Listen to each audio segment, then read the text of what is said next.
I never thought it would happen to me. My husband and I had been through everything together, supporting each other through the ups and downs. I always felt secure in our relationship. A few days ago, I flew out of town for work. That's when it all started with a call from my best friend. She was crying, her voice shaking, telling me that she had just discovered her husband had been cheating on her.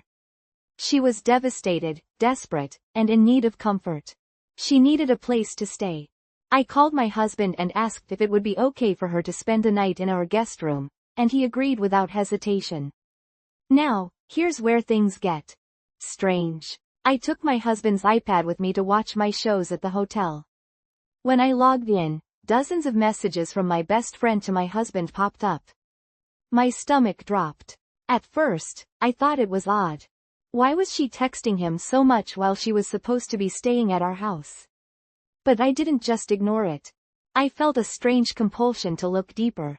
As I scrolled through the messages, I pieced together a shocking truth. Something had happened between them. My best friend had tried to make a move on my husband.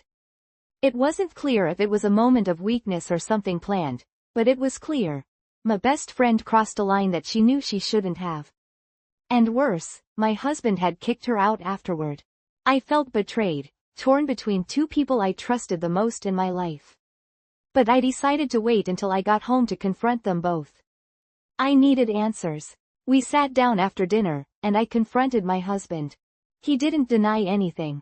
He admitted that my best friend had tried to kiss him, and when he pushed her off, she tried again.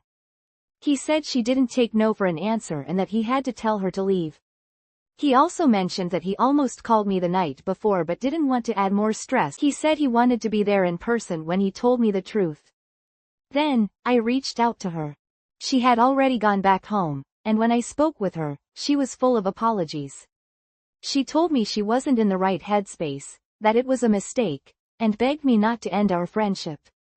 She claimed she was sorry for what happened and wished she could take it all back. Honestly, I felt bad for her. She was going through her own turmoil, but I couldn't overlook the fact that she tried to ruin my marriage. She knew how much I loved my husband and my family, and still, she made a move on him. She didn't care. She was willing to throw it all away. I can't forgive that. I can't rationalize it. I'm angry at her for trying to destroy everything I've worked so hard to build. And as for my husband? He betrayed me too. He didn't stop her when he should have, and he allowed this to happen under our roof. I don't know where this leaves us, but one thing is clear. I'll never be able to look at my best friend the same way again. And I'm not sure if I can fully trust my husband either. Some betrayals cut so deep that they can never be undone.